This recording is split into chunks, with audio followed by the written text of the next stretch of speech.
I'm Emily Harper, and at 29 I thought I knew betrayal. I was wrong. The night my family turned on me, faces I'd loved my whole life twisted with rage, their words slicing like razors, showed me what it really means to lose everything. "You destroyed us, Emily. You're dead to us," my father roared, his voice echoing through the marble-floored living room of our Seattle mansion. My mother's cold stare burned worse than his screams, and my siblings' accusing glares pinned me like a specimen under glass. I stood there, heart pounding, clutching a folder of evidence that proved I wasn't the villain they painted me to be. But no one cared. They'd already written the story. Emily, the family scapegoat, the one who ruined Harper Tech. Our legacy, our lives. That was the night I walked away, my heels clicking on the hardwood as I left behind the only home I'd ever known. I drove through Seattle's rain-slicked streets, tears blurring the neon lights, with no plan, no safety net, just a desperate need to escape. But escape isn't that simple. Not when your father's debts are tied to dangerous people. Not when a black SUV starts tailing you, its headlights glaring in your rearview mirror. Not when you uncover a secret so dark it could destroy more than just your family. It could cost you your life. The rain was relentless that night, hammering my windshield as I gripped the steering wheel, my knuckles white. Seattle's skyline loomed in the distance, all glass and steel, a city that sparkled on the surface but hid shadows in its corners. I'd grown up here, in a picturesque suburb where every lawn was manicured and every smile was curated. From the outside, the Harpers were the American dream. My father, Robert, ran Harper Tech, a mid-sized software company that powered half the city's startups. My mother, Diane, was a socialite who chaired charity galas, her face plastered on society pages. My older brother, Liam, was the golden boy, destined to inherit the empire, and my younger sister, Chloe, was the baby, coddled and excused for every misstep. Then there was me, the middle child, the one who never quite fit. I was 6 the first time I felt that hollow ache of being blamed for something I didn't do. Liam, 10 and reckless, had taken a baseball bat to a neighbor's car, shattering the windshield in a fit of boredom. When the police showed up, he didn't hesitate. "Emily did it," he said, his blue eyes wide with fake innocence. I was in the backyard, braiding dandelions into a crown, nowhere near the scene. But my mother's voice, sharp as ice, cut through my protests. "Why must you ruin everything, Emily?" she said, her manicured nails digging into my shoulder as she marched me inside. I didn't understand then why they believed him, why my word meant nothing.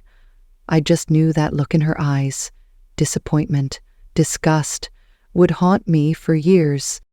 That moment set the pattern. Chloe's tantrums, my bad attitude, caused them even when I was quietly reading in my room.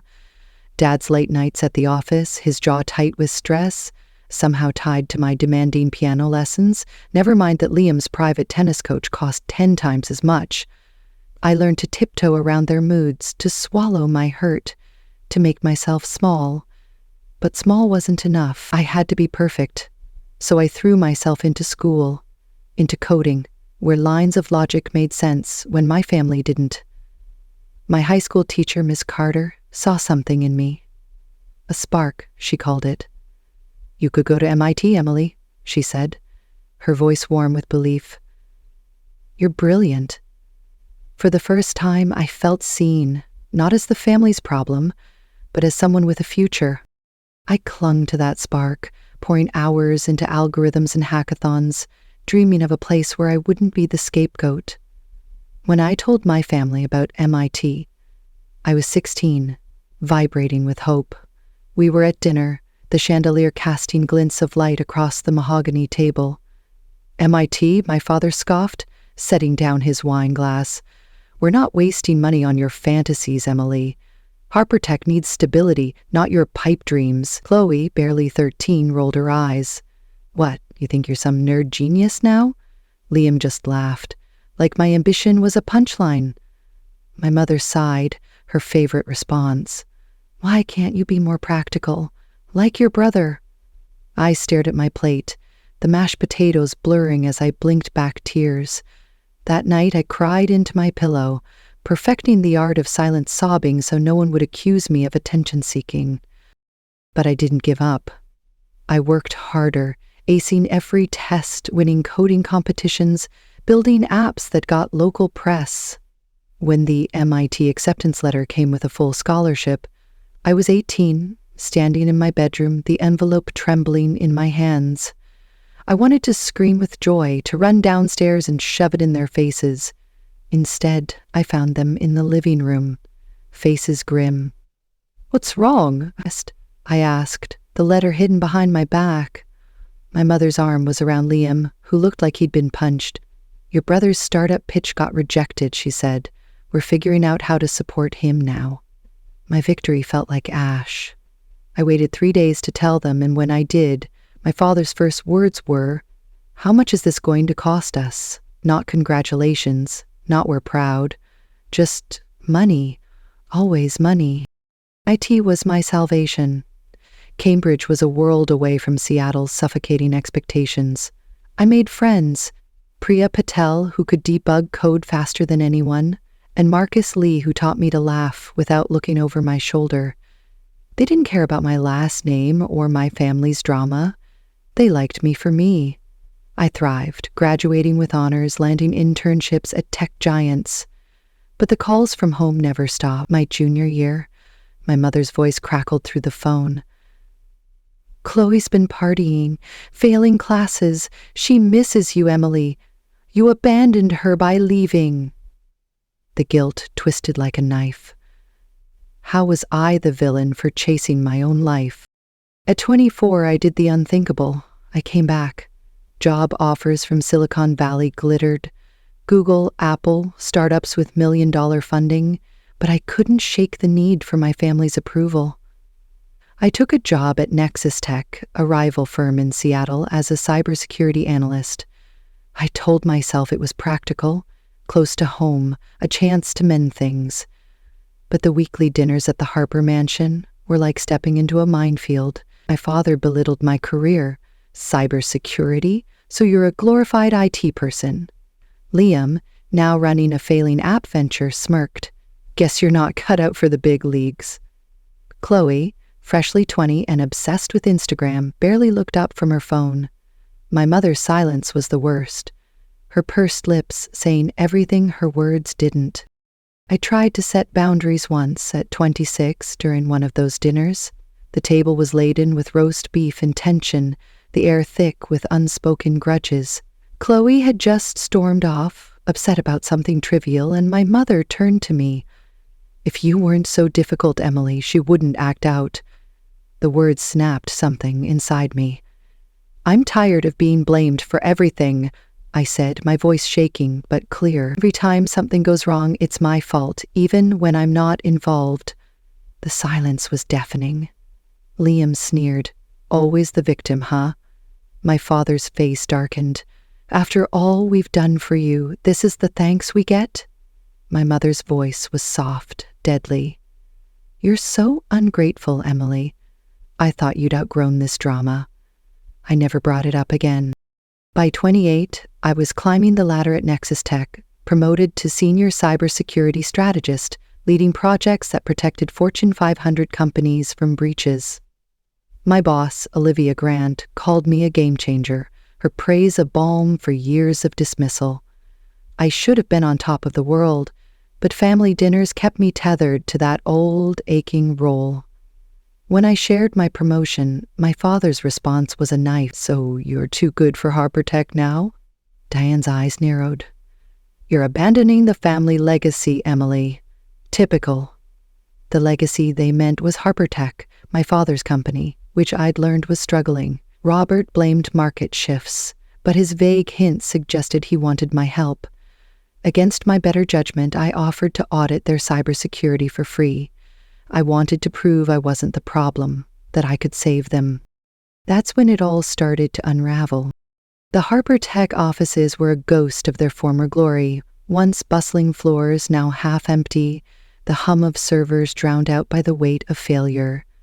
I spent late nights there, combing through their systems, expecting outdated software or sloppy protocols. What I found was worse. Vulnerabilities so glaring, they were practically invitations for hackers. Robert had ignored basic security to cut costs, risking client data breaches that could tank the company. I presented my findings carefully, expecting gratitude. Instead, he waved me off. "Don't lecture me, Emily. I've been running this company since you were in diapers." Then came the first real blow. While running a deeper audit, I triggered something. A hidden malware trap buried in the code. The screens went black, servers screeched to a halt, and a red message flashed. "Pay $500,000, 0 cents in 48 hours, or your data is gone." My stomach dropped. I'd stumbled into a hacker's snare, and Harper Tech was now a hostage.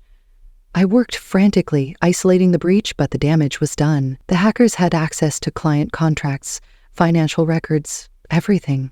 When I told my family, their reaction was venomous. "This is your fault," Liam spat.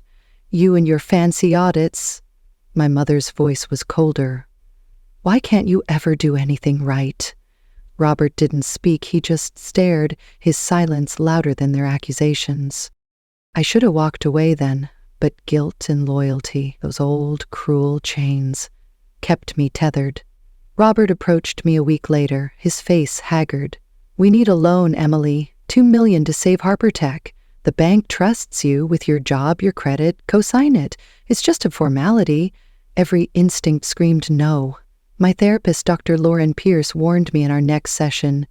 "This is a red flag, Emily. You're not responsible for their mistakes, but the thought of Harper Tech collapsing, of my family losing everything, was unbearable." I agreed, with conditions. Full access to their finances, veto power over major decisions. Robert signed the papers, his jaw tight, like I'd insulted him. For a while, it worked.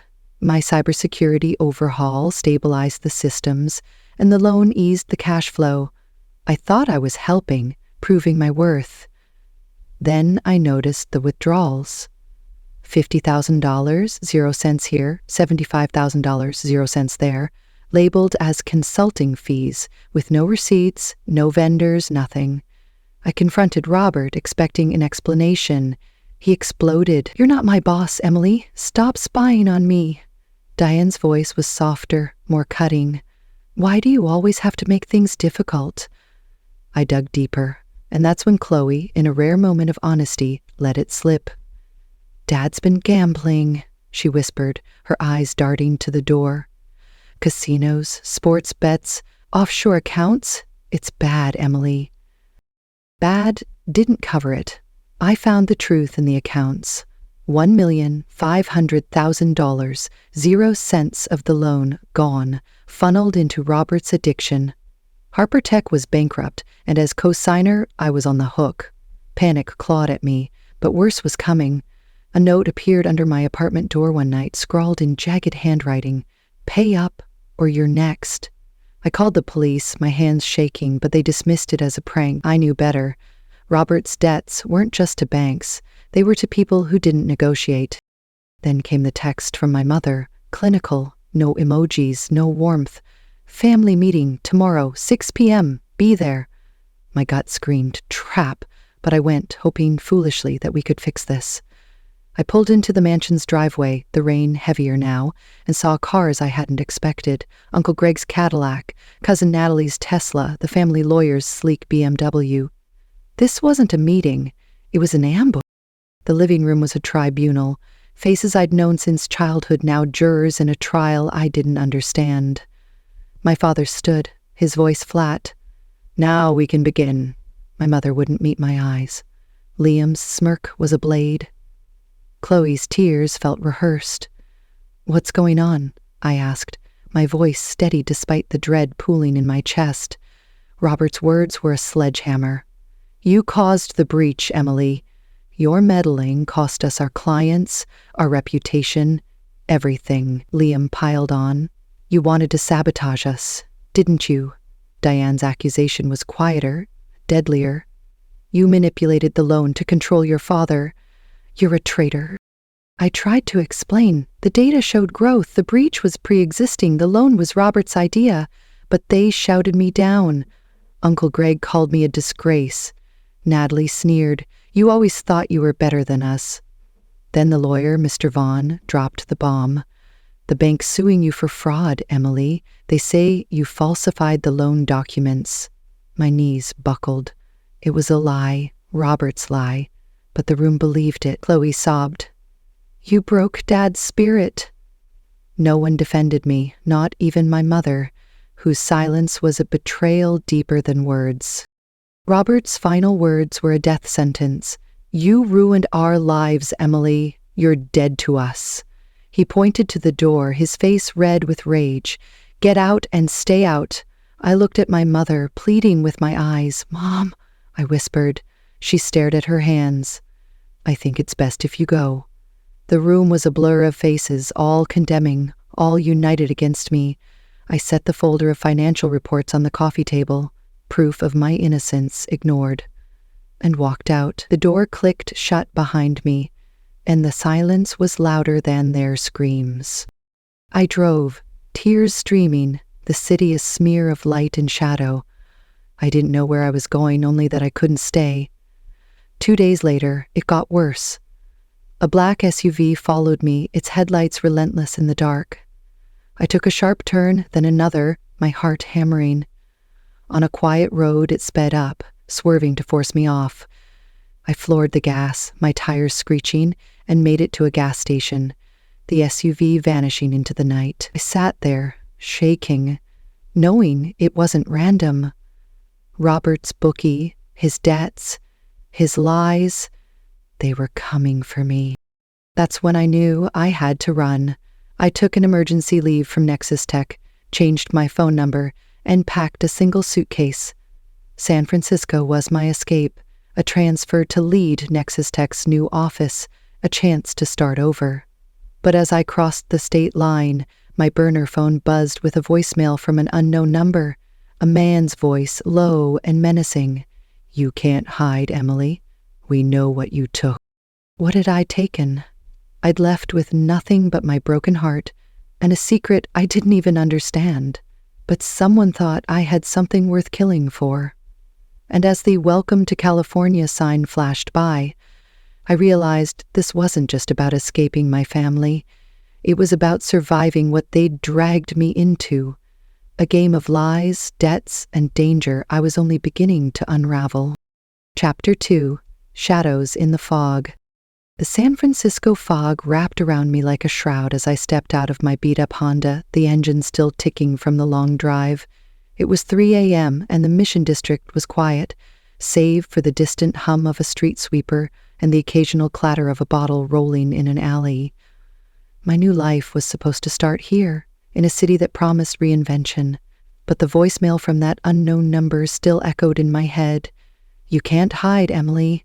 We know what you took. My hands shook as I hauled my suitcase up the narrow stairs to the Airbnb, a cramped studio that smelled faintly of mildew and regret.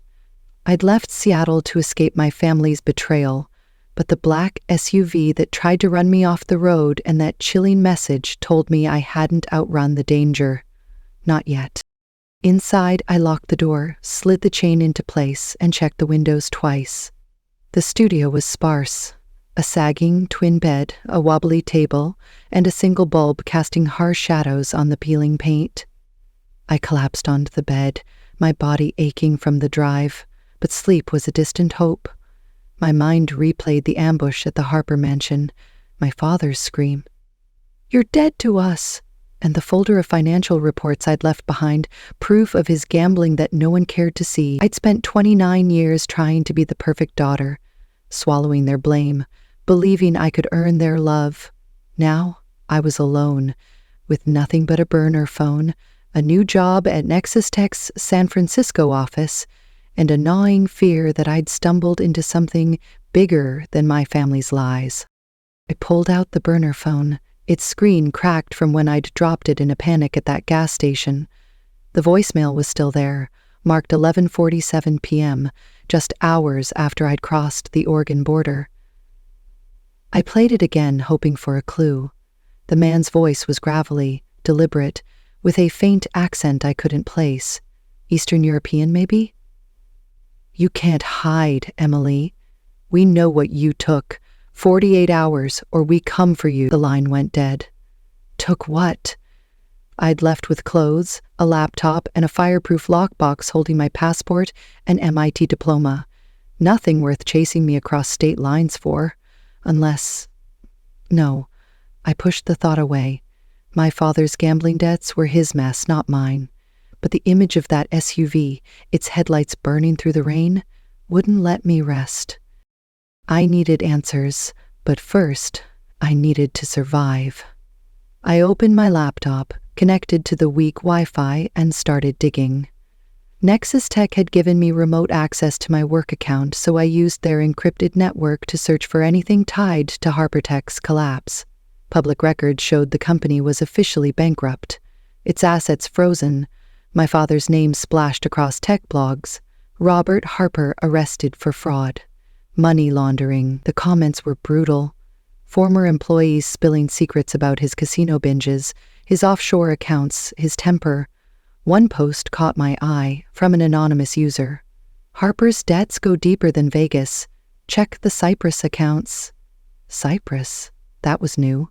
I jotted it down, my pulse quickening. If Robert was tangled with international players, that could explain the voicemail, the SUV, the threat under my door. The threat. I pulled the crumpled note from my jacket pocket, the one left at my Seattle apartment. "Pay up, or you're next." The handwriting was different from the note I'd imagined in my panic. A jagged scrawl, not typed, but the intent was the same. I'd reported it to the Seattle PD, but their board officer had shrugged. Probably kids messing around. "You got any enemies, Miss Harper?" I'd wanted to laugh. Enemies?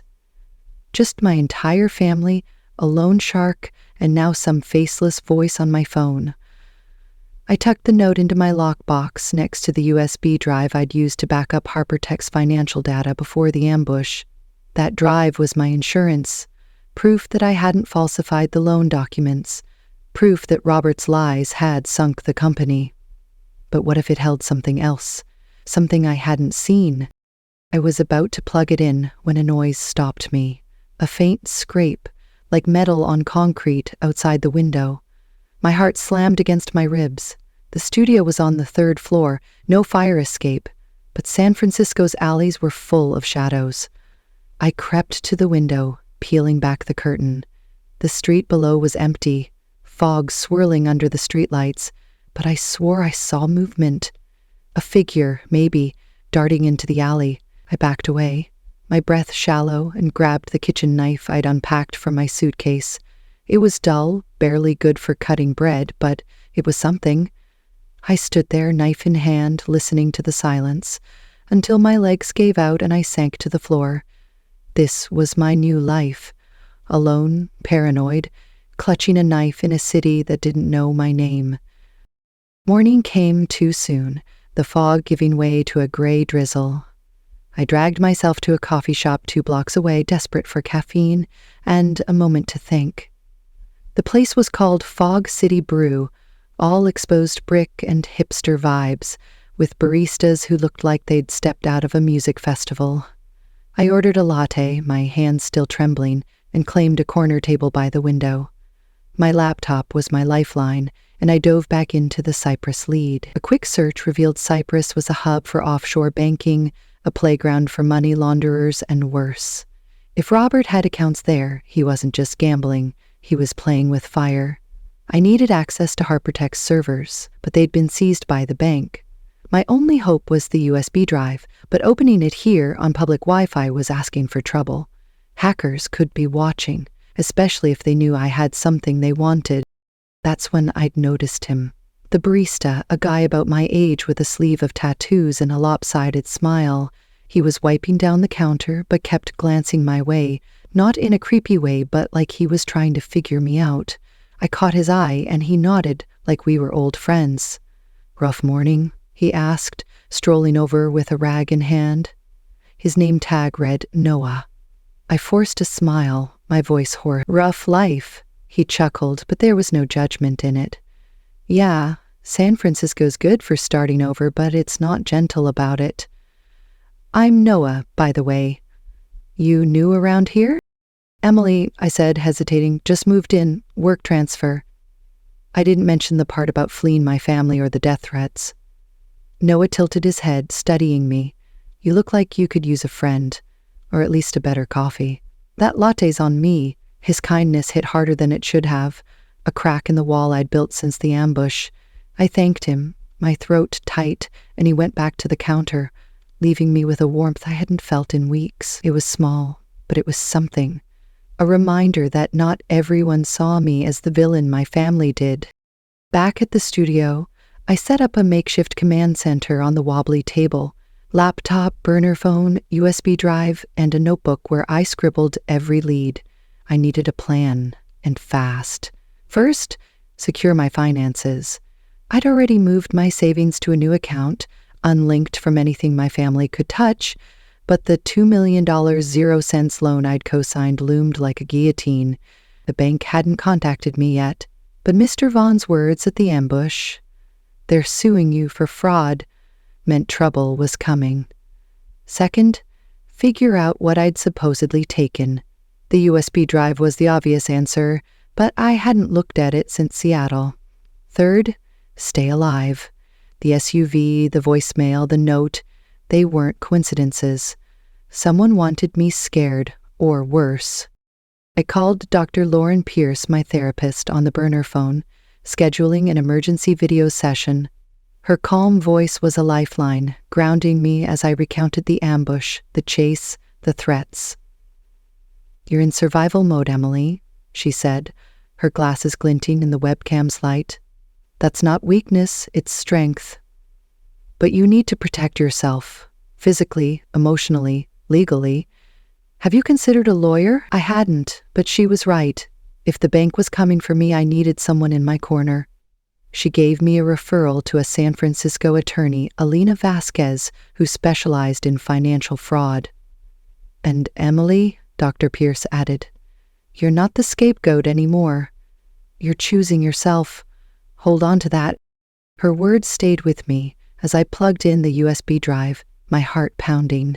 I used a virtual sandbox, a secure environment to isolate any malware, and opened the files. Most were what I expected. HarperTech's financials, my audit logs, proof that Robert had siphoned $1,500,000 0 cents into gambling accounts. But one folder, buried deep and encrypted, stopped me cold. It was labeled Cyprus_Proj and required a password I didn't have. I tried Robert's usual codes, birthdays, anniversaries, HarperTech's founding date, but nothing worked. Whatever was in there, he'd gone to lengths to hide it. I disconnected the drive, my mind racing. Was this what the voicemail meant? Did they think I'd cracked it? A knock at the door made me jump, the knife back in my hand before I could think. "Who's there?" I called, my voice sharper than intended. "Lena Carter, your neighbor," came a warm, slightly raspy reply. "Saw you move in. Thought I'd say hi." I hesitated, then opened the door a crack, keeping the chain on. Lena was in her 60s, with silver hair in a loose bun and eyes that sparkled with curiosity. She held a plate of homemade cookies. "Welcome to the building," she said, unfazed by my guarded stance. "It's not the Ritz, but it's home." I relaxed slightly and took the cookies, thanking her. "You a night owl or just jet-lagged?" she asked, nodding at my laptop setup. "Something like that," I said, forcing a smile. Lena's gaze lingered, like she saw more than I wanted her to. "Well, if you need anything, I'm in 3B. Used to be a journalist, so I'm good at sniffing out trouble, or solving it." She winked and left, her footsteps echoing down the hall. I closed the door, the cookies untouched. A journalist, that could be useful, or dangerous. I couldn't trust anyone, not yet. The next day, I met with Elena Vasquez at her downtown office, a sleek space with views of the Bay Bridge. She was sharp, no nonsense, her dark hair pulled back in a tight ponytail. I laid out everything, The loan, Robert's fraud, the bank's lawsuit, the threats. I handed her a copy of the USB drive's non-encrypted files, keeping the Cypress folder to myself for now. "You're in a mess, Emily," she said, scanning the documents. "But you're not the fraud here. Your father's signatures are all over this, and we can prove you were misled. The bank's case against you is shaky, but we need to move fast. And these threats?" She frowned. "You need to file a restraining order and get private security if it escalates." "Private security?" I laughed, bitter. "I'm barely covering rent." Elena's eyes softened, but her tone stayed firm. "Then stay vigilant. Change your routines, avoid public Wi-Fi, and don't open that USB drive on an unsecured device. If there's something on it, someone's watching." I nodded, my stomach twisting. She agreed to take my case working pro bono until I could pay, a kindness that left me blinking back tears. Back at Fog City Brew, I became a regular, my corner table a sanctuary. Noah's easy banter was a bright spot, his stories about failed band auditions and quirky customers pulling me out of my head. One morning, he slid into the seat across from me, a mischievous grin on his face. "Okay, Emily, you're here every day, staring at that laptop like it's going to confess a crime. What's your deal? Tech mogul, secret agent?" I laughed, the sound foreign to me. "Just a cybersecurity nerd trying to survive." He raised an eyebrow. "Survive, huh? Sounds like a story. I'm all ears when you're ready." I wasn't, but his warmth chipped away at my walls. That night, I cracked open the Cypress folder again, using a borrowed air-gapped laptop from Nexus Tech to stay safe. I ran a brute-force decryption, my fingers crossed. After hours, it unlocked, revealing a single file, a ledger coded in cryptic shorthand, names, dates, amounts, millions, wired to accounts in Cyprus, Dubai, Moscow. One name stood out, V. Kozlov, linked to $10 million, 0 cents, and a note, Project Blackthorn. My blood ran cold. Kozlov wasn't a gambler, he was a ghost, a name tied to Russian syndicates in cybersecurity circles. Robert wasn't just betting on horses, he was laundering money for someone dangerous. And I'd co-signed the loan that funded it. A crash outside my window snapped me out of it. Glass shattered in the alley, followed by footsteps, fast and heavy. I killed the laptop, grabbed the knife, and crouched by the door, my breath ragged. The footsteps faded, but my fear didn't. I was in over my head, and the clock was ticking. 48 hours, the voicemail had said.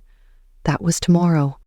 As I sat in the dark, the knife trembling in my hand, I realized San Francisco wasn't the fresh start I'd hoped for. It was a battlefield. My family's betrayal had pushed me out of Seattle, but their secrets had followed, dragging me into a world of hackers, syndicates, and lies I didn't understand. The USB drive, now a ticking bomb, held answers I wasn't sure I wanted. Was I holding the key to Robert's crimes, or something worse? And who was V. Kozlov, this shadow from my father's past, hunting me for something I didn't even know I had? I thought of Noah's smile, Lena's cookies, Elena's resolve, small anchors in a storm I couldn't outrun. I wasn't the scapegoat anymore, but I wasn't free either. Not yet.